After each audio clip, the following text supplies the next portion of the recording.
Hello student, start करते हैं अपनी प्रश्नावली 1.5 के क्वेश्चन को। ठीक है, तो यहाँ पर हम पूरी एक्सरसाइज को कंप्लीट करेंगे। तो देखिए, स्टार्ट करते हैं पहले सवाल को कि यहाँ पर हमें दे रखा है कि 2 - √5। इसमें हमसे पूछा है कौन परिमेय है और कौन नहीं। तो देखिए, परिमेय और अपरिमेय होने के लिए क्या चीज़ जरूरी है, क्या कंडीशन जरूरी है, ये हमने इंट्रोडक्शन के पार्ट में पढ़ लिया था। यदि आपने उसे नहीं देखा तो आप प्ले लिस्ट में जाइए और एक बार उस वीडियो को जरूर देखिए, ताकि इन सभी सवालों को करने में हमें बहुत ही आसानी होगी। ठीक है, तो अब देखिए कैसे करेंगे इन सवालों को। यहाँ पर हमको पता है कि 2 एक परिमेय संख्या है और √5 एक अपरिमेय संख्या है। तो देखिए, हमने पहले एक चीज पढ़ी थी, एक नियम पढ़ा था कि जब भी किसी परिमेय संख्या के साथ में हम जोड़ करते हैं, गुणा बाकी करते हैं, गुणा करते हैं, भाग करते हैं, किसका? एक अपरिमेय संख्या का। ठीक है, परिमेय संख्या के साथ में हम किसी अपरिमेय संख्या का जोड़ बाकी गुणा या भाग करते हैं तो हमेशा निकलकर अपरिमेय संख्या आएगी। क्या आएगी? एक अपरिमेय संख्या निकलकर आएगी। तो अब देखिए, यहाँ पर हम एक एक चीज को पढ़ेंगे कि कैसे कौन सी संख्या परिमेय है और कौन सी अपरिमेय। ठीक है, लेकिन मैं एक नियम और बता दूं कि अपरिमेय संख्या के पता हम किस प्रकार से करेंगे। वैसे मैंने पहले बता दिया, लेकिन यहाँ पर भी मैं एक बार बता दूं कि अंडर रूट में जब कोई भी एक ऐसी संख्या हो, मैं इसको n दे रहा हूं, यहाँ पर कोई भी संख्या हो सकती है, यदि यह n अभाज्य हो। क्लियर? यदि अंडर रूट के अंदर एक अभाज्य संख्या हो तो वे सभी संख्याएं अपरिमेय कहलाती है। क्लियर? जैसे √2, क्योंकि 2 एक अभाज्य है। √3, √7, √5, √11, 13, ये सभी क्या है? अभाज्य संख्या है। और अंडर रूट में तो ये सभी कैसी होंगी? अपरिमेय। तो अब देखिए, स्टार्ट करते हैं अपने सवालों को। यहाँ पर 2 में से √5 जो कि एक अपरिमेय संख्या है वो घट रही है।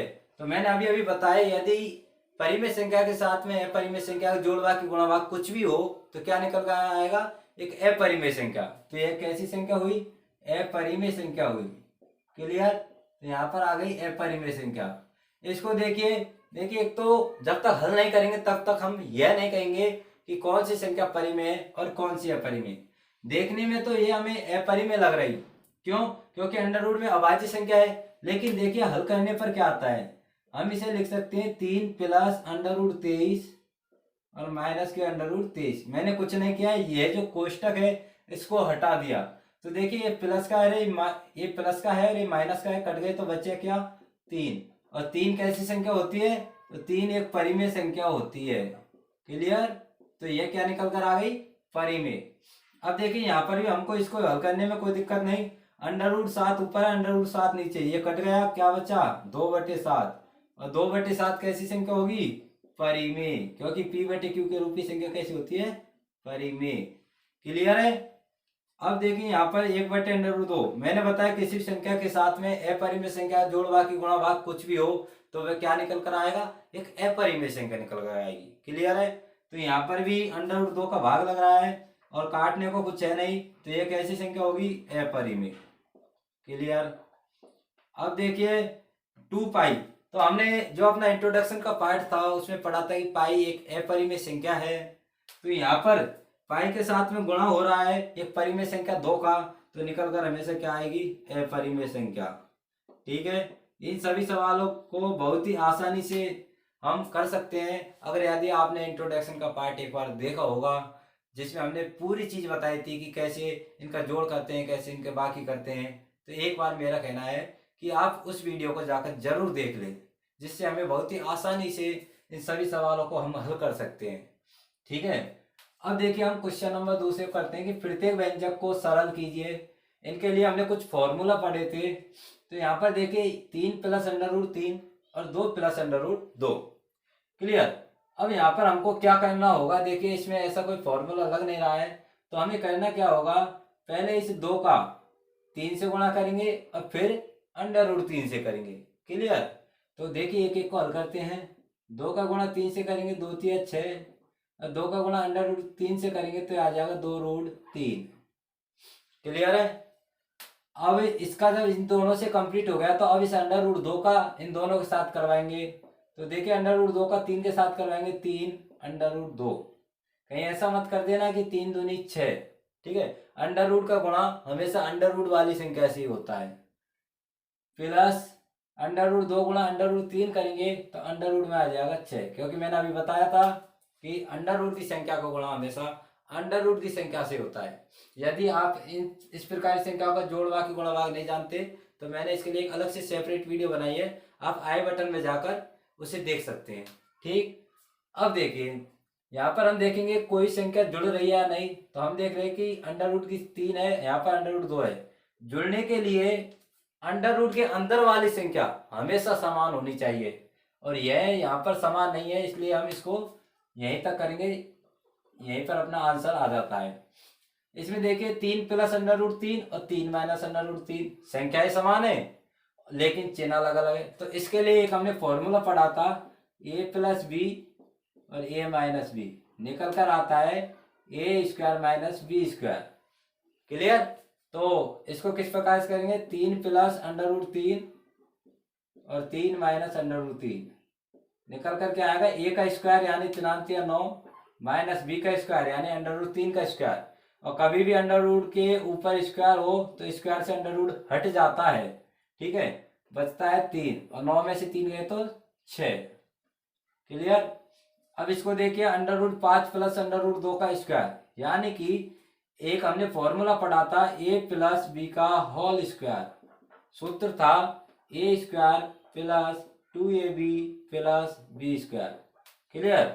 तो देखिए यहाँ पर under root 5 plus under root 2 का होल स्क्वायर जब हम करते हैं तो इस सूत्र में जमाएंगे इसको, यह अपना ए है और यह अपना बी है, तो ए का स्क्वायर यानी कि अंडर रूट 5 का स्क्वायर। क्लियर?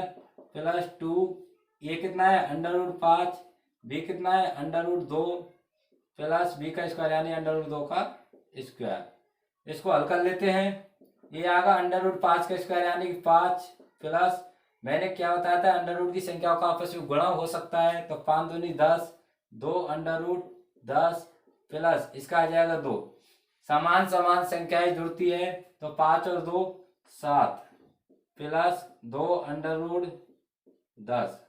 क्लियर? ये हमने 3 सवाल अपने कंप्लीट कर लिए।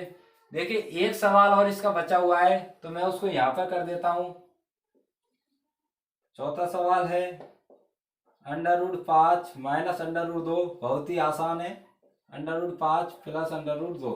देखिए बिल्कुल इसकी तरह है, एक बार प्लस है और एक बार माइनस संख्या वही है, एक बार माइनस एक बार प्लस, इसको किस प्रकार से लिख दो कोई दिक्कत नहीं।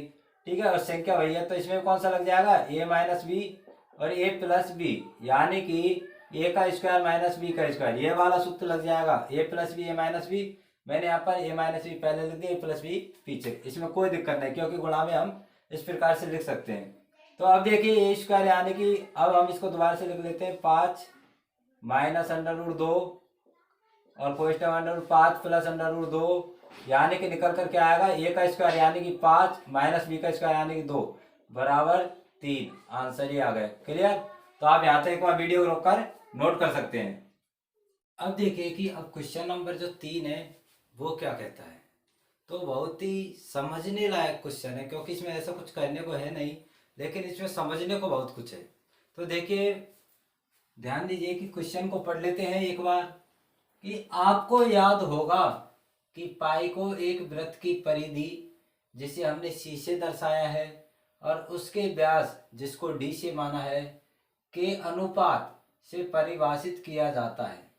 ठीक है, हम टुकड़ों में इसको करते हैं। देखिए सवाल ने क्या कहा है कि पाई को, जो पाई होता है अपना ये वाला, ठीक है, इसको वृत्त की परिधि जिसको सी से सी माना है हमने, ये माना, और जो व्यास है डी, ये जो डी है, इन दोनों के अनुपात को हमने पाई बताया है।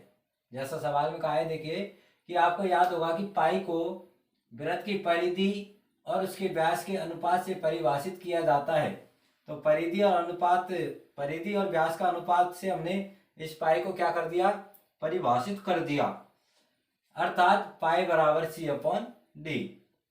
यह इस तथ्य का अंतर विरोध करता हुआ प्रतीत होता है कि पाई एक अपरिमेय है। इस अंतर विरोध का निराकरण आप किस प्रकार से करेंगे।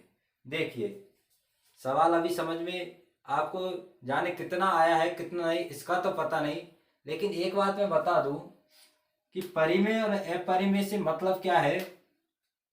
कि यहाँ पर हम देख रहे हैं कि हमने अब तक ये पढ़ा था कि पाई एक अपरिमेय संख्या है। पाई को हमने हमेशा क्या पढ़ा, एक अपरिमेय संख्या पढ़ा। और एक चीज हमने ये भी पढ़ी थी कि P अपॉन Q के रूप की जो संख्या होती है उसे परिमेय कहते हैं। क्लियर? P अपॉन Q के रूप की संख्या को हम परिमेय कहते हैं और पाई को हमने अपरिमेय पढ़ा। तो देखिए ये पाई तो अपरिमेय हुई और C अपॉन D ये क्या हुई, परिमेय। तो क्या ये दोनों बराबर हो सकती है? कभी भी एक परिमेय और एक अपरिमेय संख्या हमेशा या कभी भी बराबर नहीं हो सकती। तो अब हम यहाँ पे क्या फैसला लेंगे कि पाई परिमेय है या अपरिमेय। तो देखिए यही अपना जो मेन क्वेश्चन है, यही हमसे पूछ रहा है कि इस तथ्य का आप किस प्रकार से निराकरण करोगे कि पाई परिमेय है या अपरिमेय। तो अब नंबर बाय मैं इसको बता रहा हूँ, ध्यान से देखिएगा कि पाई बराबर है C अपॉन डी। देखिए C को हम 2 पाई आर भी लिख सकते हैं, क्योंकि हमने पढ़ा वृत्त की परिधि का सूत्र होता है 2 पाई आर और व्यास होता है त्रिज्या का दोगुना यानी 2r। 2 से 2 कटा, r से r, तो निकल कर आया पाई, जो कि यहाँ पर लिखा है। ये मैंने आपको एक्स्ट्रा फैक्ट बता दिया कि पाई किस प्रकार से आता है। क्लियर? अब देखिए पाई को हम हमेशा 22/7 के रूप में लिखते हैं। क्लियर? पाई को हमेशा हम 22/7 के रूप में लिखते हैं। अब यहाँ पर तो ये P/Q के रूप की संख्या है, तो इसलिए परिमेय होनी चाहिए। क्या होनी चाहिए? परिमेय होनी चाहिए। लेकिन हमने तो ये पढ़ा है कि पाई एक अपरिमेय संख्या है। तो एक चीज मैं आपको बता दूं, जब हम इसको हल करते हैं तो अलग से देखिए क्या आता है, क्योंकि 22/7 को जब हम हल करते हैं तो आता है 3.142857। इस प्रकार से संख्या निकल कर आती है। यानी कि यह जो दशमलव प्रसार आता है अशांत होता है और अनावर्ती होता है, और अशांत अनावर्ती प्रकार की जो संख्या होती है वो अपरिमेय संख्या कहलाती है। ऐसा हमने पहले पढ़ भी चुके हैं पिछली वीडियो में। क्लियर? तो अब देखिए यहाँ पर जब हमने इसको हल किया तो निकल कर हमारा मान इस प्रकार से आया, जो कि एक अपरिमेय संख्या है। अतः हम कह सकते हैं कि जब हम इसको स्केल से नापेंगे, यानी कि जो फुटा से हम इसको नापेंगे, तो ये कुछ बहुत ही मामूली सा मान आता है। क्योंकि जब इसको हम नापते हैं 3.14 तक तो नाप लेते हैं, इससे बाद की जो संख्या को नापते हैं तो बहुत ही छोटा मान आता है। इसलिए हमने इस 22/7 को, जो कि एक परिमेय संख्या होती है लेकिन हल करने पर अपरिमेय आ जाती है, इसको पाई नाम दिया। और इसी से निष्कर्ष निकलता है कि पाई का मान एक अशांत अनावर्ती है, इसलिए पाई भी क्या होगी, एक अपरिमेय संख्या होगी। मेरे हिसाब से आपको बिल्कुल समझ में आ गया होगा कि पाई अपरिमेय क्यों है, क्योंकि इसका जो मान निकल कर आता है अशांत अनावर्ती है। तो मैं यहाँ लिख देता हूँ, क्योंकि 22/7 बराबर 3.142857 अशांत अनावर्ती है, अशांत अनावर्ती है। अतः पाई एक अपरिमेय संख्या, पाई एक अपरिमेय संख्या है, परिमेय संख्या है। क्लियर? मैंने बहुत ही अच्छे से कोशिश की है, जितना अच्छा हो सकता था मैंने समझाया कि पाई को अपरिमेय किस प्रकार से माना है, क्योंकि यह तो एक परिमेय प्रकार की संख्या है लेकिन हल करने पर अशांत अनावर्ती आ रहा है, और अशांत अनावर्ती एक अपरिमेय संख्या होती है, तो पाई भी एक अपरिमेय संख्या है। अब देखिए जो क्वेश्चन नंबर है 4, उस क्वेश्चन नंबर 4 को हम पेपर पे करेंगे। ठीक है? क्योंकि उसमें नाप तोल के हमको उस सवाल को करना है, इसलिए मैं पेपर पे करवाऊंगा। तो हम एक बार 5वां क्वेश्चन देख लेते हैं, जिसमें हमें हरों का परिमेयकरण करना है। क्लियर? तो हरों के परिमेयकरण के लिए मैंने बताया था कि जो हर होता है उसका चिन्ह बदलकर अंश और हर में गुणा कर देते हैं। ठीक है? तो अब हम यहाँ पर लिखेंगे कि √7 का अंश व हर में गुणा करने पर, अंश व हर में गुणा करने पर, अब देखिए अकेली संख्या है इसलिए चिन्ह नहीं बदल सकते, तो 1/√7 इंटू √7 का ऊपर, √7 का नीचे। √7 को 1 से गुणा करेंगे, √7 और इन दोनों का करेंगे, तो जब समान संख्या होती है अंडर में तो डायरेक्ट अंडर हट जाता है और वही संख्या आ जाती है। क्यों? क्योंकि √7 गुणा √7 करने पर आता है √49, इसका वर्गमूल आता है 7, तो इसलिए मैंने डायरेक्ट लिख दिया। अब देखिए 1/√7 माइनस √6, दो संख्या है, दो अंकों वाली संख्या है, इसलिए हम क्या करेंगे, चिन्ह बदल कर करेंगे। तो यहाँ पर लिखेंगे अंश व हर में, अंश व हर में √7 प्लस √6 का गुणा करने पर, ठीक है। तो 1/√7 माइनस √6, इसके ऊपर गुणा करेंगे √7 प्लस √6 का, और नीचे भी √7 प्लस √6 का गुणा कर देंगे। क्लियर। तो चिन्ह बदल जाता, हमेशा बताया कि हर में a माइनस बी और a प्लस बी का फॉर्मूला बनेगा। ऊपर तो √7 प्लस √6 ही रहेगा, और नीचे आ जाएगा a का स्क्वायर यानी कि 7 माइनस b का स्क्वायर यानी कि 6, और निकल कर आता है √7 प्लस √6। अब देखिए 7 में से 1 गया तो 7 में 6 गया तो 1 बचता है, 1 को नीचे लिखो या ना लिखो कोई दिक्कत नहीं। क्लियर। हमने पिछली वीडियो में बताया भी था कि किस प्रकार से इनको करते हैं, और यहाँ पर भी मैं बता रहा हूँ, ठीक। तो हमेशा ये जरूर ध्यान रखना है कि हर में a माइनस बी और a प्लस बी का जो फॉर्मूला होता है बराबर a square minus B square, वो तो लगेगा ही। यदि आप पर नहीं लग रहा तो समझ जाइए कि आपने गलत चिन्ह के साथ उसका गुणा किया है। क्लियर।